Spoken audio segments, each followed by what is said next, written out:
Good Friday morning, guys. My name is Jerry Miller, and thank you kindly for joining us on Real Talk with Keith Smith. A pleasure to connect with you guys through the I Love CVille Network on a show presented by Yes Realty Partners online at yesrealtypartners.com. Today's program, guys, is going to be absolutely fantastic. Little programming note for you. Keith Smith and Yonna Smith are spending the holidays in the Caribbean on a beach under the sunshine, drinking Mai Tais and just having a good time. Can't say that I'm not jealous of them right now, as it's 25 degrees in Ivy, Virginia, when I was walking the family German Shepherd. But they have certainly earned it after a fantastic year, and it could not happen to better people. Keith and Yonna, the salt of the earth when it comes to just being there for family and friends. And if you're watching this, Keith and Yonna, happy holidays, Merry Christmas. We miss you. Keith is back in the saddle on Real Talk with Keith Smith in January. And I can already tell by the couple of emails I received this morning that the man is partly missing the program today. And we miss you too, Keith. Judah Wickhauer is behind the camera, the director and producer of the I Love CVille Network. Every team needs a glue guy. Someone whose contribution may not show up on the stat sheet, but if he doesn't show up, the team does not win. And that is Judah Wickhauer, ladies and gentlemen. I sincerely mean that to you, Judah. If we could go to the studio camera and welcome two esteemed guests and household commodities, Alex Urpí and Xavier Urpí of Emergent Financial Services, smart guys who have the skill set of taking very complicated material and topic matter and making it easy to understand. I think both you guys have that traits. First, I will start with Good Friday morning to you guys. I'm looking forward to the show. Yeah, I'm looking forward to it. And thank you, Keith, for inviting us. Yeah. It's always a pleasure to be on Real Talk. Always love being on. I'll start with an open-ended question as I adapt to you guys. I'm just the pace setter here. Jerome Powell, much like Alex Urpí and Xavier Urpí, a household name. And Jerome Powell, the expectation at a meeting this week was a 25 basis point cut. Some folks thought maybe 50. He ended up 25. But what spooked the markets was the language utilized after the cut, saying that we're potentially only going to have 2 rate cuts in 2025. I didn't want to take a look at my portfolio after he made those commentaries. I didn't like what I see, but the next day it rebounded well. I'll get out of your way. Why don't we start with you, Alex? What did you make of Mr. Powell's commentary? It's funny because it never ceases to amaze how and I think that's something for people to understand. Like, expectations is what sets the market. People often think, okay, is the market set by inflation? No, the market is set by what I think inflation is going to be like next year, 2 years, 3 years. And I think you could see that happening on Wednesday afternoon, because I think that Xavier would agree with me. I would say sentiment was probably split 50-50 on whether there would even be a rate cut on Wednesday afternoon. So you would have thought that, okay, he cut rates, that should be good, market should go up. I said, well, the market wasn't looking at Wednesday's rate cut. The market was looking at, oh my goodness, we had expected that there would be more than 2 rate cuts next year in 2025, and suddenly now a lot of them are not, because they have all those, the Fed have their little dot charts where they each of them predicts how many rate cuts they think there's going to be, and said, oh my goodness, the consensus is only 2. And then you literally, at 2 o'clock, the market just, within seconds, starts going down. And I think that's important for people to keep in mind, that it's just a reminder of that key lesson, that it is not today's number that is affecting the market. The market is a future forward-looking entity. It is looking at, what do I think is going to happen in the future? And to the extent that today's number affects the future, that matters. But if today's number is overwhelmed by what we think is going to happen in 6 months, then that's going to be what impacts the market today.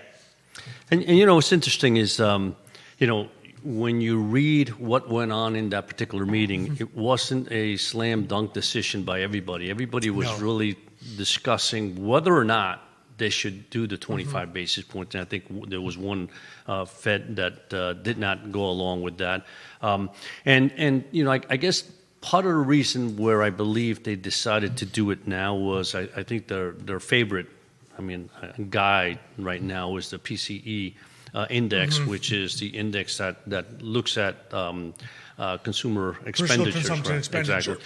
And except that it doesn't include food and energy, right? Which is somewhat important. Yeah. Yes, it does. Because we need to eat. It doesn't include two-thirds of a family's budget. We need gasoline to get to our jobs. Yeah.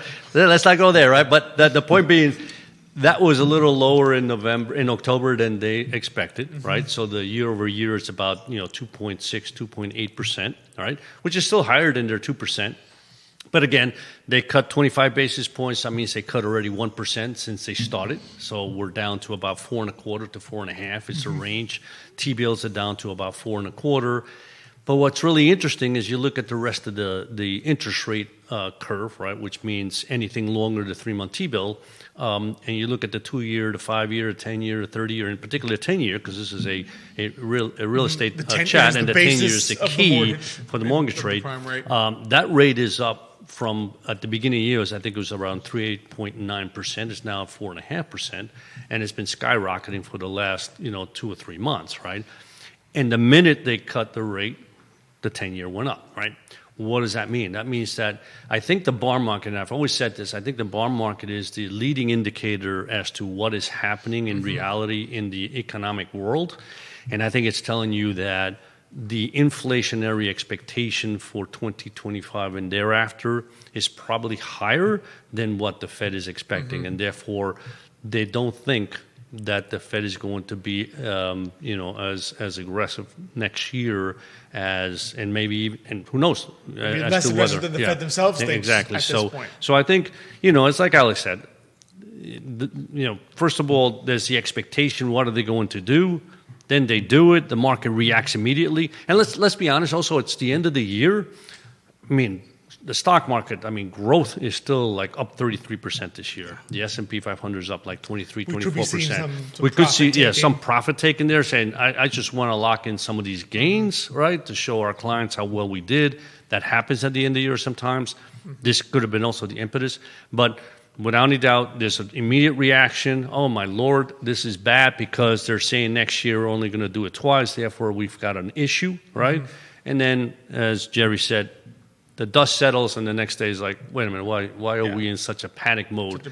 Let's take a step back and try to figure out what's going on. And I think you made a point that touches on people need to realize we're not in an environment where the Fed cutting the discount rate makes mortgage rates go down. Right. That correlation is not there right now, because if the 10-year is the basis of the 30-year. Of the 30-year mortgage, right? The 10-year is the basis of the 30-year mortgage. Fed cuts rates, 10-year goes up. Right? So it's because the 10-year is looking at a different... Yeah, the only thing I would say is that, let's remember, the mortgage market in the old days, right, included variable rate mortgages, which disappeared because if short-term rates are higher than longer-term rates, who's going to do a variable rate mortgage, right? And that may not but be the curve now has positively sloped. That means a 3-month Treasury bill is literally yielding less than the 10-year, right? So whether or not that part of the market, the mortgage market, begins to say, hey, for anybody that is looking to be here for 4 or 5 years, right, or 7 years, or maybe you're willing to take the risk, there may be opportunities saying the short end of the market now is saying that you can now borrow at 6.5 versus 6.7, 6.8. So if they cut rates again, and even if the 10 years doesn't really come down, there is the opportunity for people to say, hey, wait a minute, I'm willing to take now the homeowner, right, the consumer, it's up to him to take that chance, right? Do I want to take that risk or not? And they may. It's like, I just want to buy this house. I want to be in there. And this rate allows me to do that, right? Well said. So a lot of comments coming in already. Before I get to the comments here, I'm going to highlight in tidbit fashion some of what Xavier and Alex have unpacked here. The Personal Consumption Expenditures Price Index is the PCE. Correct. And the PCE, this news came out today, the PCE index, price index, which is what the Fed prefers as an inflation gauge, it showed an increase of just 0.1 percent from October and a 2.4% annual rate. Both were below expectations. Exactly. Below expectations. That does not, as Xavier highlighted, include food and energy. So think about that. That does not include your grocery bills, ladies and gentlemen, or the money that you're pumping into your car, which I would say are probably easily top 5 when it comes to a household budget where the money's going out. Groceries and fuel. Yep. Mortgage, number 1, or rent, number 1, then probably groceries and fuel are 2 or 3 or 3 or 4. Exactly. So do you discount this? The Powell and the Fed do not, but perhaps we do because this is not us. We make our living at this firm in the real estate, commercial, and residential space. And we saw after Powell's news conference, and after he alluded to 2 rate cuts in 2025, a lot of folks in this line of work spooked. A lot of folks got spooked. 2024 was a challenging year from an inventory units sold standpoint. Right. Now, some folks in this space are still doing extremely well because they're selling inventory at higher price point. Values are increasing. Inventory units sold are decreasing here. The question that I'm seeing from the folks with you guys is, how is this going to impact the widgets that we have to sell? And the widgets in this case are the residential units, the commercial units that are out there. And I'll start with a little commentary before I pass it on to you guys. I think 2025 is going to be another challenging year for the amount of units that are available to purchase, guys. And a lot of folks are still rate locked with the rates they secured during COVID and the pandemic, those 2.5% and 3% rates that they don't want to get off of. And if we don't see a big swing with rates, folks are still going to feel compelled to keep that rate locked, that the rate they secured during the pandemic, which is going to throttle inventory again. Time will tell. We can go down that road. We can go down any road you guys want to go to. Yeah, and I would tend to agree with that. I mean, the issue here, and the statistics also are showing that, permits, housing permits went up last month, but without inventory, meaning without new inventory come to the marketplace, it's going to be extremely difficult, as you said. I mean, if anybody that has a below 4% mortgage rate, they're going to be sitting there and saying, yes, I'd like to either move or, they may have to move because of work or something else, right? But nobody's going to be saying, I want to go into a larger home or even downsize because I got this mortgage that is absolutely phenomenal as far as interest rates concerned. So I'm not putting my house in the marketplace, right? So that's going to be an enormous challenge. It's only going to be new construction coming to wherever it is and trying to keep up with the demand. That's the only way it's going to happen. And you're right, unless interest rates come down. And I'm with you. I don't think 2025 we're going to see a large decline in interest rates. You've got a new administration, new policies. We just don't know exactly how that's going to impact the marketplace. I'm very positive from perspective of economics, what it's going to do. But like everything else, the impact of whatever changes they make is not going to be immediate. It's going to take a little bit of time, right? So I think it's going to be maybe 2026 before we see that come into the marketplace. What do you think, Alex Urpí? I agree with that. Part of what Keith was sending us this morning, I think, was basically he was looking at last 7 days in the car footprint to last 7 days of the same 7 days in 2023 last year. That's right.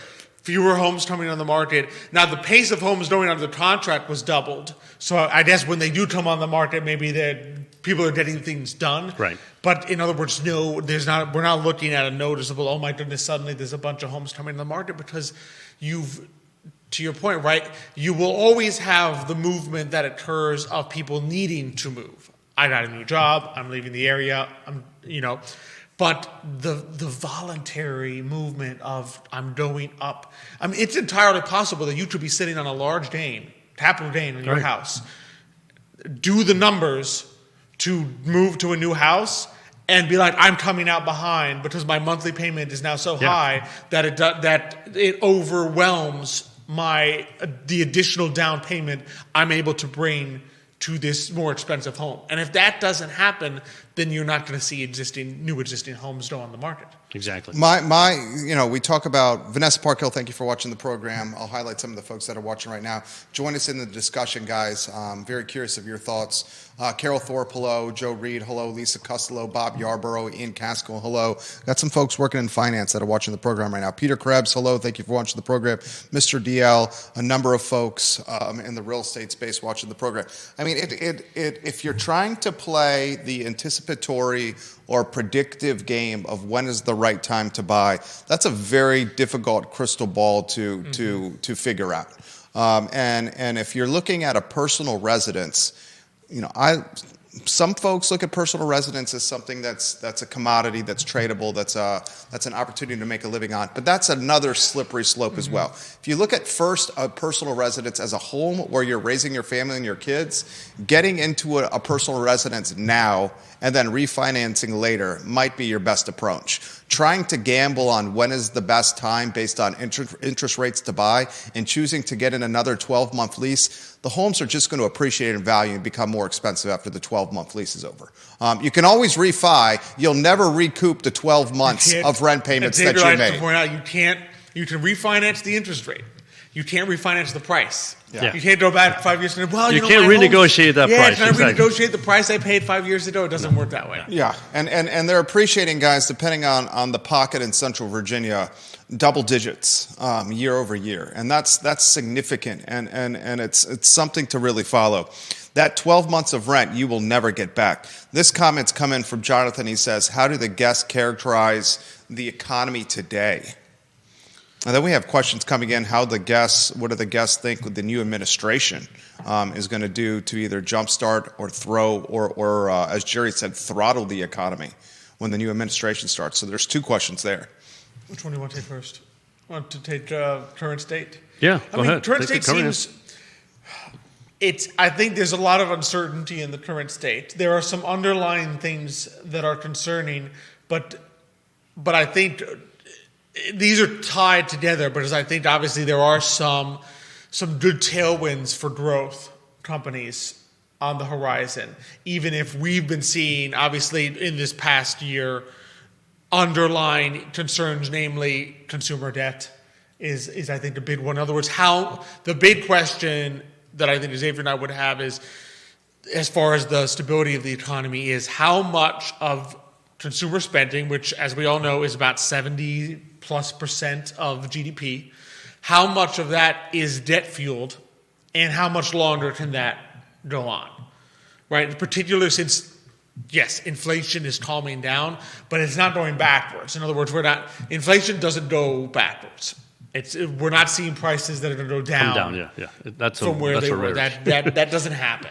So the consumer is going to be looking at this price level for going into the future. The consumer is not going to be able to sit here and say, "Oh my goodness, maybe things will get better because everything I buy will be cheaper next year." That's not going to happen. The question is, will their wages, grow higher than a new inflation number? But I think the difference here is that we could be looking at a scenario where if there is maybe more room for growth, more investment opportunities, particularly for smaller companies, less barriers to entry, that you could see some economic growth on the business investment side compensate for the fact that maybe consumer spending is on a bit of a shaky stool. Yeah, and those are interesting points. And I mean, if you look at over the last couple of months, the consumer has continued to provide the impetus to this economy. I mean, the GDP was, indicated it was about 3.1%. So that's a great number, right? And they were looking at 2.8. And it's the consumer that continues to spend, right? The issue is that we see without any doubt that the debt levels of consumers are increasing. So at some point, they're not governments, they're not the U.S. government that can print money. At some point, they're going to sit there and say, I've got to pay for this debt, right? So that's a challenge. On the other hand, there's something, I was just literally reading this 2 days ago, which I thought was interesting, but it said that 99.9% of U.S. firms are small businesses, right? And small businesses produce 43.5% of gross domestic product. And the reason I'm excited is that, without any doubt, this administration, and again, whether they achieve it or not is always the question mark, right? All we can go by now is exactly what they the say. goals are. I think this administration is definitely, their policy is such that I think it's going to improve small company opportunities, right? And if that's the case and small companies can do well, right, then I think the economy is going to do much better, right? And again, it's just going to take a little bit of time. It just doesn't happen at a snap of the finger. As we all know, they're also pro-energy, right? So that's one of the areas we always talk about. In other words, if energy prices can continue to be stable, right, or go a little, I mean, that's one area that can go down, right? I mean, gas prices can go down. Yep. That's an area that will be beneficial to the consumer.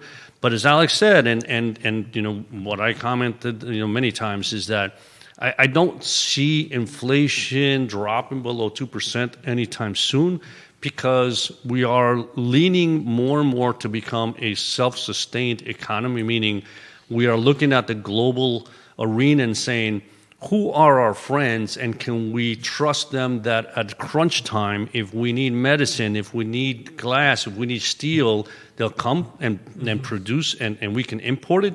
And the answer is, I think we've learned our lessons and say, no, we need to produce this here.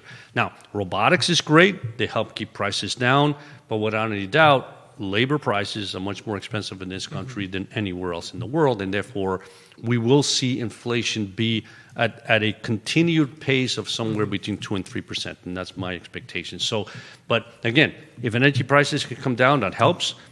As Alex said, food, it's not like we need to import food to survive, so food should be not a big challenge to keep those prices lower. So if those two things can be sustained and keep lower, I think we'll do very well. So I feel very positive. Again, growth has been phenomenal. Growth companies phenomenal for 2 or 3 years now. I think small caps, and one's got to be a little picky because there's a lot of things going on also in that arena. But I think small caps are going to finally do a little better. But you need to look at your sectors very carefully, because I think the healthcare sector in the last 2 months was not where you wanted to be in small cap. Exactly. Or any cap. Or any cap. Comments coming in, guys. We'll get to some of them here. I'd love to unpack for the viewers and listeners why we think the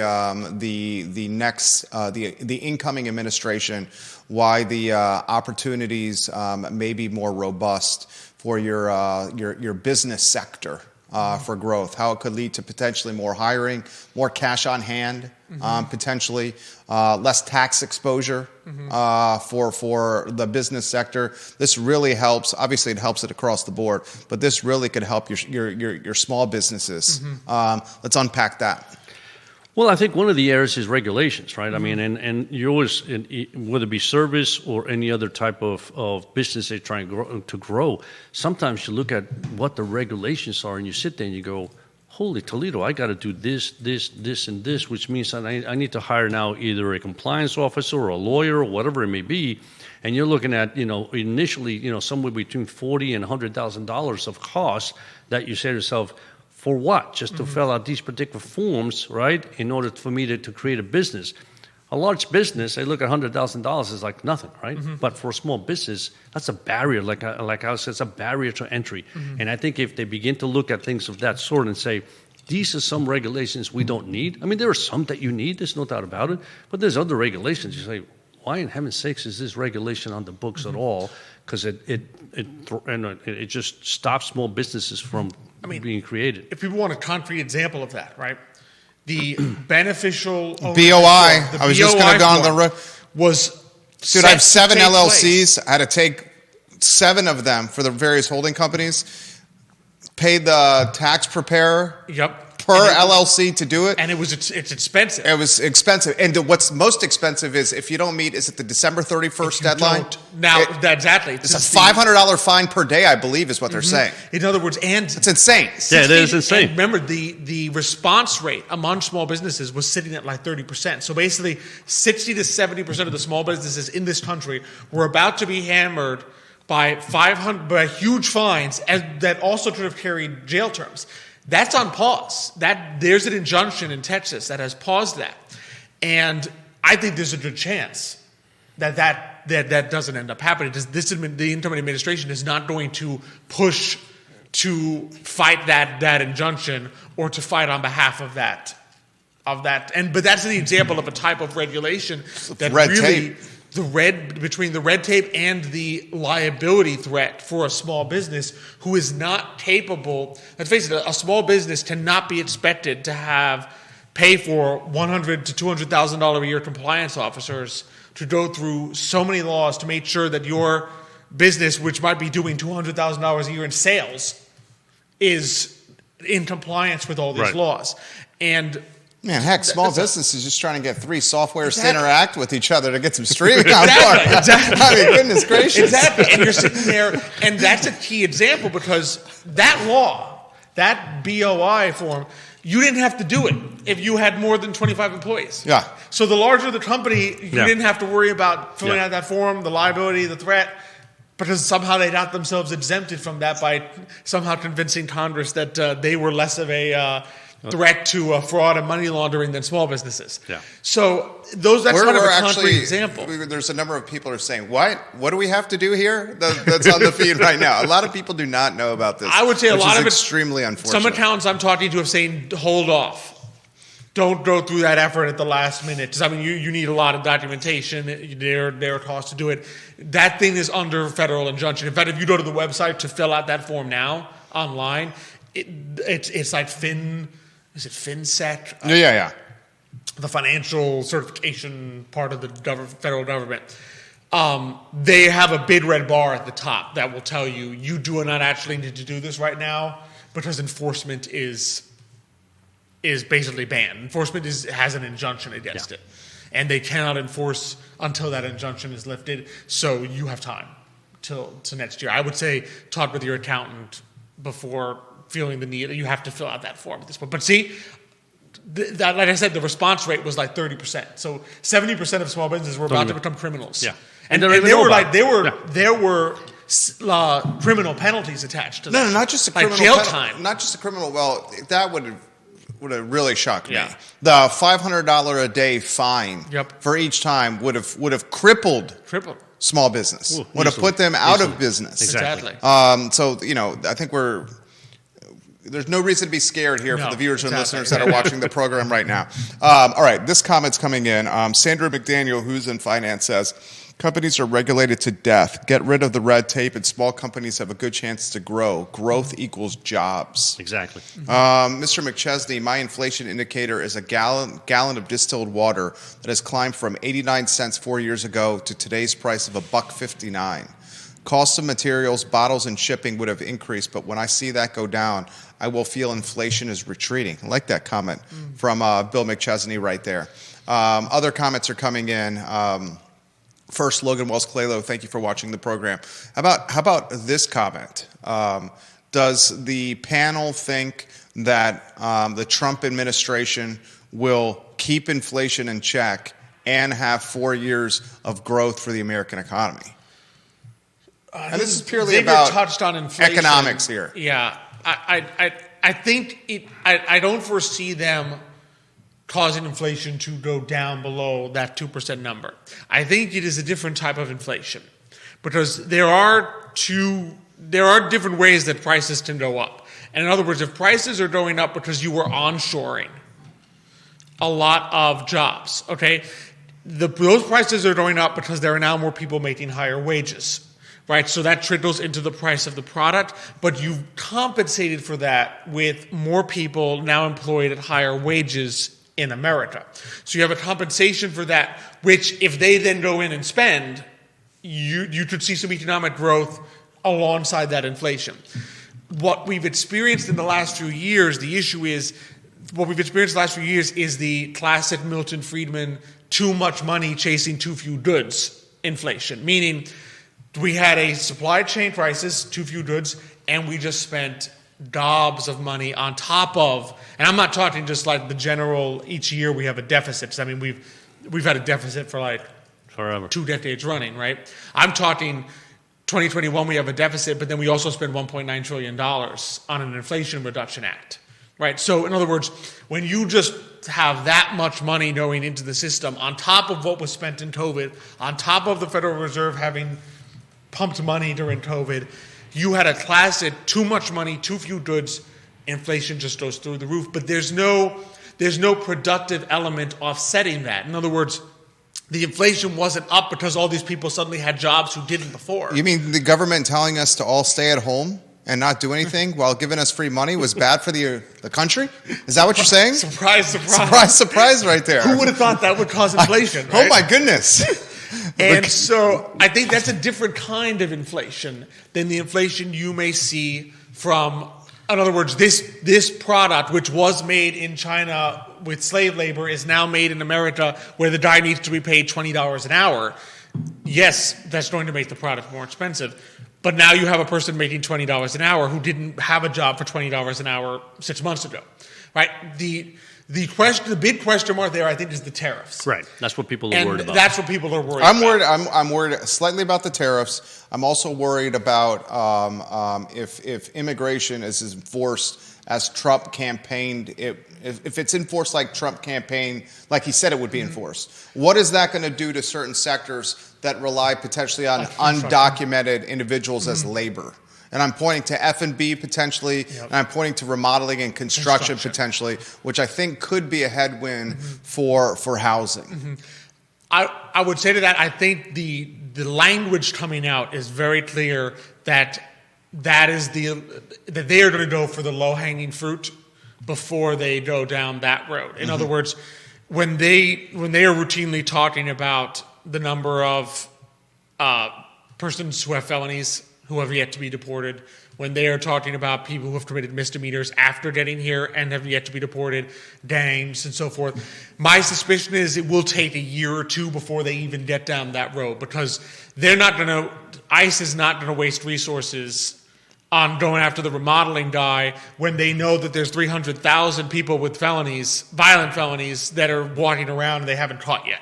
So my suspicion is that the border is where we're going to see a lot of activity first, and then second, in terms of people who already have other criminal convictions.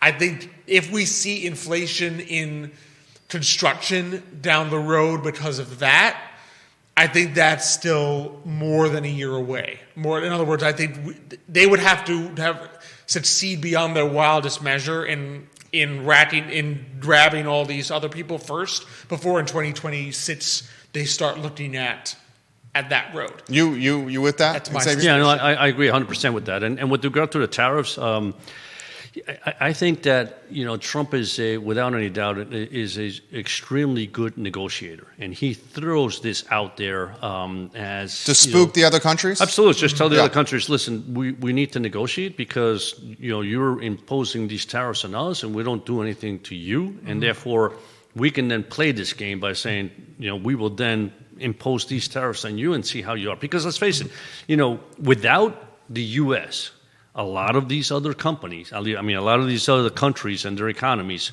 they're going to be in trouble, right? Because we are the largest consumers in the world, right? So they want to make sure we continue to be the consumers, right? So they're going to eventually negotiate. And I think that, I don't worry that much about the tariffs causing inflation, because I think there's going to be a negotiating tool more than anything else. Yeah. I don't think he's going to turn around and slap a 60% tariff on China on day one.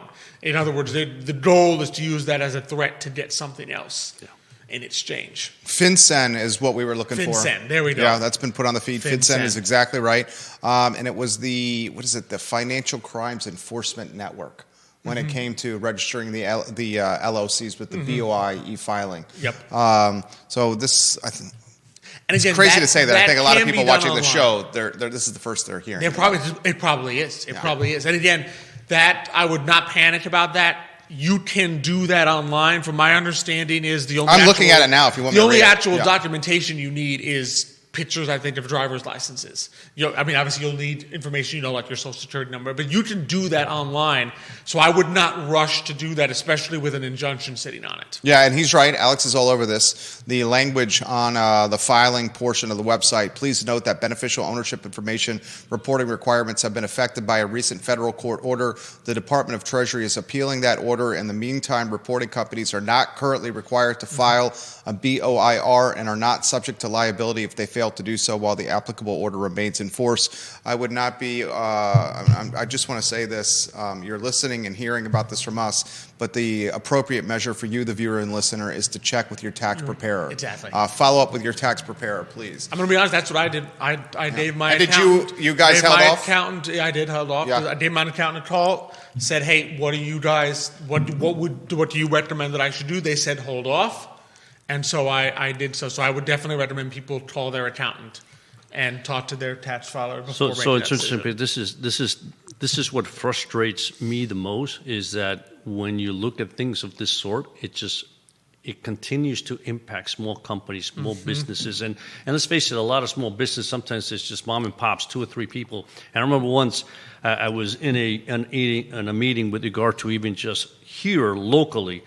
And the lady was talking about all the things that you have to do. And I said, you realize that the majority of people here never heard of these things that they have to do, even locally. And there's so many companies, I'm sure, around here, small business, that don't know, because most people don't just go on a website and say, let me see a small business, all the things that I have to do in order to create a business. No, they're anxious. They want to get a business going. They want to make a livelihood. And yeah, I'm a baker. Great. I'm just going to make cookies and I'm going.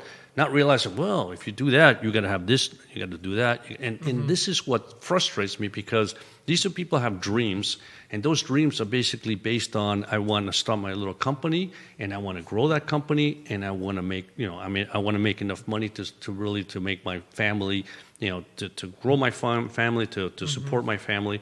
And there was, I figure one of your viewers mentioned, how many jobs are created by small companies. This article mentioned there's 17.3 million net new jobs were created by small businesses from 1995 to 2021, and only 10.3 by larger businesses. So again, it's the backbone of this country, and yet I always feel like, well, and we hammer them the most. Yeah, we hammer them the most, and it's like you're trying to get rid of small businesses so that the large companies, take over, and it just frustrates me. I love that. That was fantastic commentary right there from Xavier, guys. Let us know your thoughts. We'll put them. I'll relay them to the panel here on the Friday edition of Real Talk with Keith Smith. For those that are asking, Keith Smith is celebrating the holidays with his family on a beach in the Caribbean, but he is back in January. What do we think? I'll throw this to you guys. You mentioned healthcare as a category or as a sector that faces significant headwinds here. What do you like? Some sectors or some categories next year that you may find appealing, you're interested, you're following for 2025. Maybe ones that you're concerned about to stay away from. I know in the long run, your financial advice is diversification, hold long term. The strategy. You be balanced. Index. But some people like to roll the dice a little bit. Yep. I mean, we can start with some that I think have struggled and may continue to do so. I mean, obviously, healthcare because of uncertainty. Healthcare is probably where it's interesting, right? Certain things became certain once the election passed. Like, okay, take the corporate tax hike and throw that out the window, right? Certain things like, okay, how is the FDA going to look at pharmaceutical companies they've moved to an uncertainty category, right? Because, okay, how are they going to now look at some of these companies? There has been talk, are we going to become, because there are, from my understanding, there's 2 countries in the world where pharmaceuticals are allowed to do direct consumer advertising. They are the United States and New Zealand. And so there's a big question, will we go the way of everyone else and not allow that? What effect would that have? So I think that's where there's a lot of uncertainty. I would say probably a lot of uncertainty in clean energy. And I don't particularly relate that solely to this election. We've seen for the past few years that clean energy, you would have thought under the previous administration that clean energy would have done very well. It has struggled tremendously. Clean energy has had a very rough time since 2021. And our suspicion is a lot of that is they received a great deal of government subsidy in 2021. A lot of those companies did not figure out how to make money absent the subsidy. And so they are struggling. So, however, within that, I think you can be smart and say, okay, clean energy as a whole is struggling. where, looking forward, where could be areas of clean energy that are going to be necessary. And I think a lot of people are now beginning to see nuclear is going to have to be part of that picture. So if you do go into that space, I think you need to be cautious and say, clean energy may not be the space where I want to just throw everything at the wall. I may want to focus on clean energy with a little bit of nuclear. I may want to, I'm sure in the ETF world, there are specific nuclear, uranium ETFs and so forth. So I think you need to be cautious in that space. I'm not saying leave it behind, but I think the days of just throwing darts at clean energy and hoping something sticks, we haven't seen that in the past few years. I don't know what sectors you think might. So I mean, yeah, I mean it's not so much. When you look at investment portfolios, I look at it as two categories. So one category is retirement funds, right? Mm-hmm. Retirement funds, the goal there is really to achieve a particular goal depending on the age of the of the client, consumer, whatever, right? The brokerage accounts are a different story because there's also tax consequences, both with income and capital gains. So that's where you have to do a lot more homework and there's opportunities. And just to give you an idea, if you take a look at the S&P 500 and there's 11 sectors in there, right? And you go back in history and look at those 11 sectors, it is unbelievable how within the S&P 500, in some cases, some years, some sectors are up, some sectors are down. I mean, look at this year, right? I mean, the S&P 500, even last year, we're up in the 25%, right? There are sectors that are down big, right? And you sit there, how's that possible, right? And so what you have to do is that you have to begin to think about what is my expectations going forward for this particular economy. And I'm not saying that we have a crystal ball or anybody has a crystal ball, right? But everybody has a feel for it. Those sectors have betas against the market. Mm-hmm. So if you're concerned about the market going forward, you want to look at those sectors that have a lower beta, right? And to be clear for people, what a beta means, beta is an indication of the risk of a sector, or even a stock, but of a sector relative to the market as a whole. So it's not talking about return, it's talking about purely risk, the risk of a sector relative to the market. So right. a low beta sector, big example, consumer staples, right? Consumer staples, in other words, if the economy is up, consumer staples will be up a little bit. If the economy is down, crashes, consumer staples will be down. It's as a low beta. Tech has a high beta. Semiconductors. Yeah, beta. Other one. Exactly. So the point being is that, there are enormous amount of opportunities every single year to take a look at.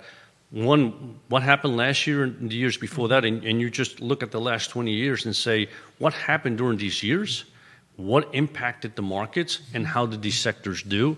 And that's kind of what we do for, I guess that's our homework on a continuous basis, and try to say, what do we think is going to happen next year? And then, so what sectors in those specific, individual brokerage portfolios do we want to highlight in order to make sure that, we have the best portfolio out there?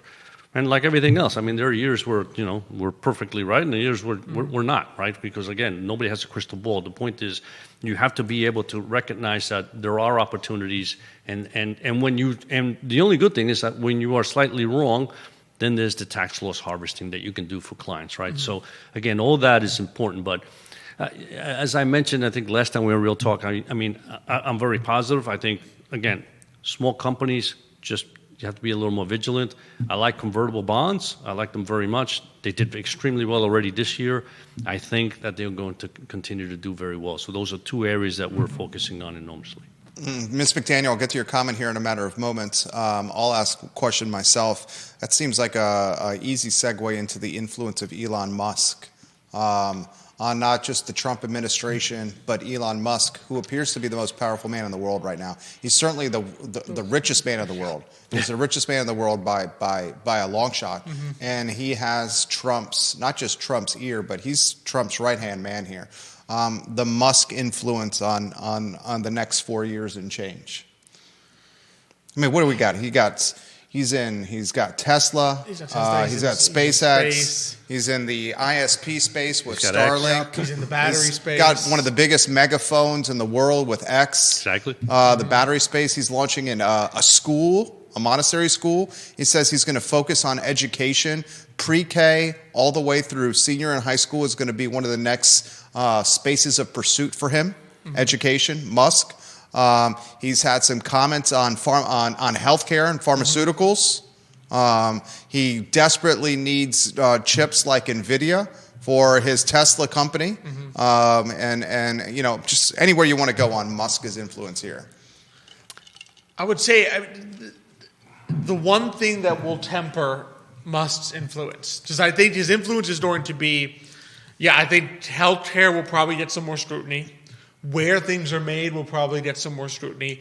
And then obviously his primary role is to reduce government spending in certain areas. Well, they're talking maybe a government closing right now. Regardless efficiency. of I mean, that's the efficiency. key. I mean, he's a very bright man, right? And we already know that, right?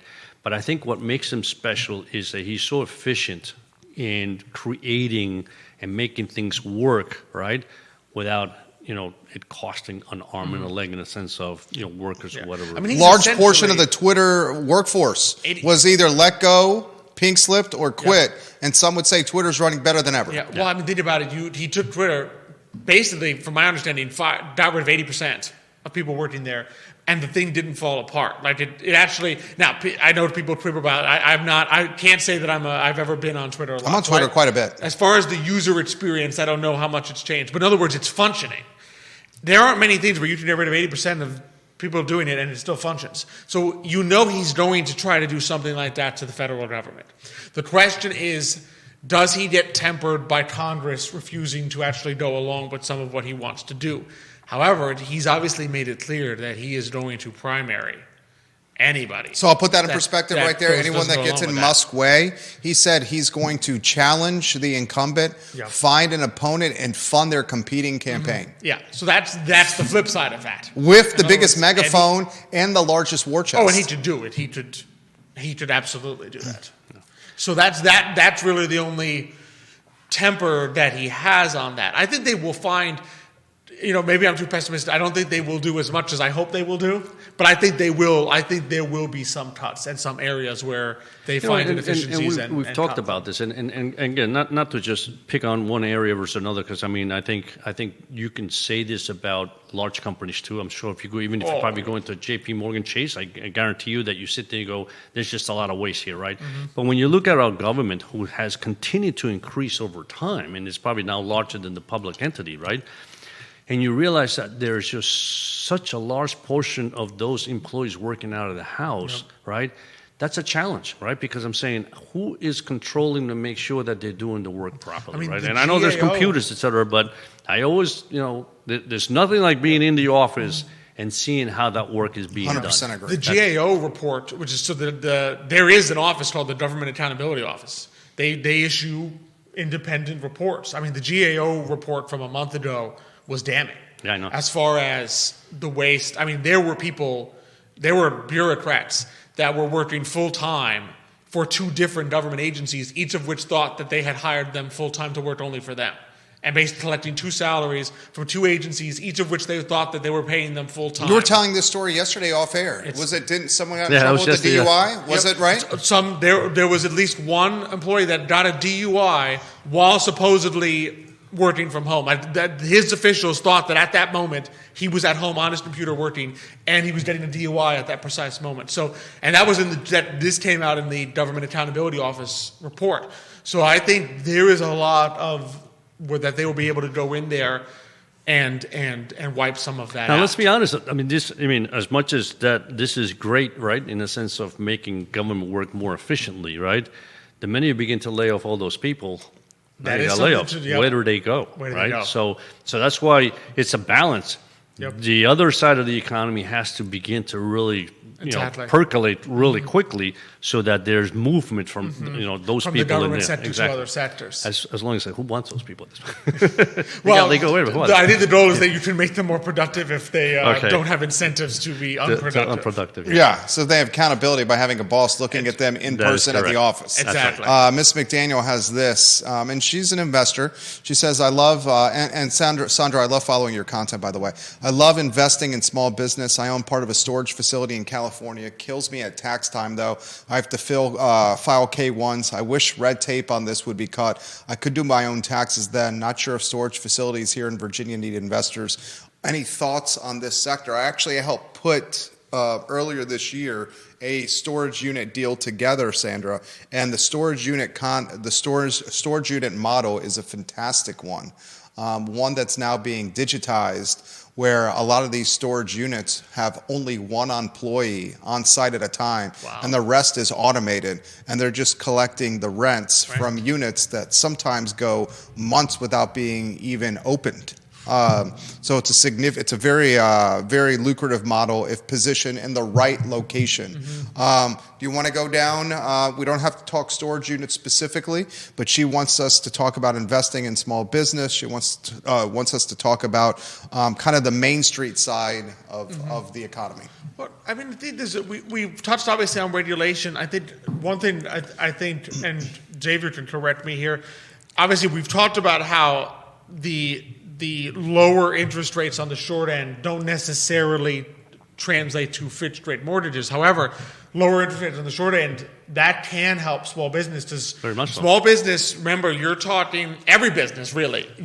What are you trying to do? You're trying to use capital to get a rate of return.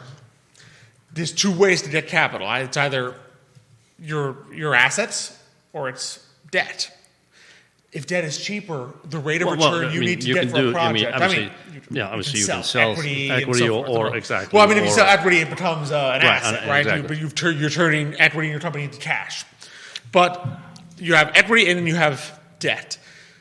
If you can borrow cheaper, the rate of return that you have to get to engage in a project, hire people, buy that business, go into that area, it is lower. You don't need a 10% return because you're borrowing at 8%. You could actually go forward with a project that has a 7% internal rate of return if you're borrowing at 5%. And I think that's where, to some companies, they will be borrowing on that shorter end of Sure. the I mean, remember, when we talked about investing in floating rate notes, right, while interest rates were going up, because those particular companies, they borrow short. So when rates are going up, they have to obviously pay more, which is great for the investors, not great for the company.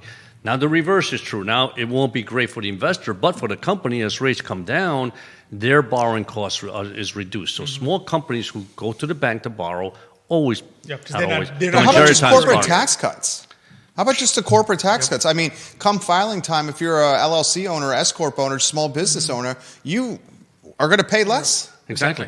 And you're going to have more money on hand. Exactly. And there's a certainty element, right? Like as a business, you can make investment decisions right now knowing that the corporate tax rate. Because what was it? He was campaigning 15%, wasn't he? Campaigning 15%, but even let's say for instance, he couldn't get that through Congress. You at least know that for the next 4 years, it's 20. Like, in other words, it's not going anywhere for 4 years. Because, okay, he may not get the votes to bring it down to 15, but he's certainly going to veto anything that tries to bring it higher. So you have this certainty of investment decisions saying, I know that I can make investments for the next 4 years, and I am not going to see an increase in that trickle-down corporate tax rate.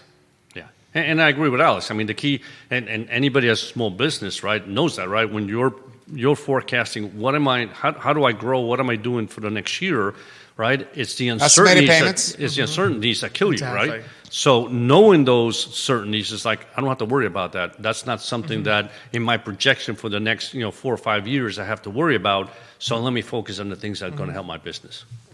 I love it. This show is a heck of a lot of fun with Alex and Xavier. How about some, what do we got? December 20th, 5 days before Christmas. Some advice, some closing thoughts, any perspective to share. Doesn't have to be finance, doesn't have to be economy. It can be anywhere you want to go. It can be finance, it can be economy for the viewers and listeners. Jerry, one thing and I tell this to every single one of my clients, right? We always worry about our future. We want to save. How do I save for my future, for my retirement, or for my kids' college? But there's also a time to sit back and say, you have to live life. Yep. And for me, this time of the year is a time where, sometimes you got to take a step back and say, let me just enjoy my time with my family and anything that you can do with friends and family, because they're precious. They really are, right? And then worry about. Starting January 2nd, you can start Exactly. worrying And again. I have to tell you a bunch does. of things financially that have to be done before December 31st, but if you haven't done them yet, the trade-off is like, are you going to spend less time with your family on December 25th? And that's the other thing. To make an extra $100 by selling some things. Yeah, and that's the other thing. It's I always tell. That's the other thing I tell my clients. It's our job to worry, Yeah. right? So you enjoy yourselves right now. Let us take care of your portfolio. We're doing everything. I mean, we're going to be working pretty hard till the end of the year, because that's our job, right? Yeah. But for them, it's like just enjoy this time, right? And that's important. Yeah, and look, like, if you have health, if you have family, there's a lot of things to be grateful for. Yes. And so this is always a good time. Go back, be grateful for what we have. Tomorrow is promised to nobody, so enjoy. Yeah. Enjoy your day. Clear your mind, Exactly. like Keith and Yonna did. Clear your mind, and then start anew. Let the viewers and listeners of what the Urpí family is doing for Christmas and New Year's. We're You guys here are together. Yep, we're Urpí We're families all together together here, this yeah. year This is awesome. for Christmas. So we've got, we'll do our Christmas meal, which I think, I know lasagna is on the menu for Christmas Eve. Yeah, probably. Yeah, I mean, you still think about the fish, but it depends For on some when we kind go of to fish. church. When we go to Christmas Eve Mass. And Yeah. then I think prime rib, some good prime rib. I think this year's prime rib, This year's yes. prime rib we voted on for Christmas Day. So it'll always cookies, all the good stuff. So it'll be very enjoyable. A good bottle of wine A good bottle of wine. and a good bottle of port. Good I bottle hope. of port. Port is, Man, I want to make sure I enjoy those. Exactly. Yeah, Xavier's in the thing where we get the bottles of port, and sometimes you get a bottle, and then like the recommendation is like, well, you should hold this bottle for 20 years, right? And Xavier's like, no, we're not holding this bottle for 20 years. Sometimes the really good ones, like down the line, they'll say you got to hold this for 20 years, like store it, and Xavier's like, I don't think so. I'm not buying this to store for 20 years so that you guys can drink it. You guys can buy it. My dime goes somewhere else. These guys are the absolute best, and they can be trusted with your retirement, guys, in your future. Emergent Financial Services, the absolute best. Alex Urpí, Xavier Urpí, Michael, and Nicholas, who are watching.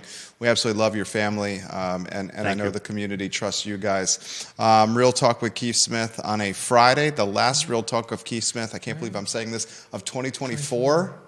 It's about to be 2025. This year flew by. Yeah, it did. Yeah. Absolutely flew by. Go fast. We're very grateful for your viewership and your listenership, ladies and gentlemen. Keith Smith back in the saddle in January.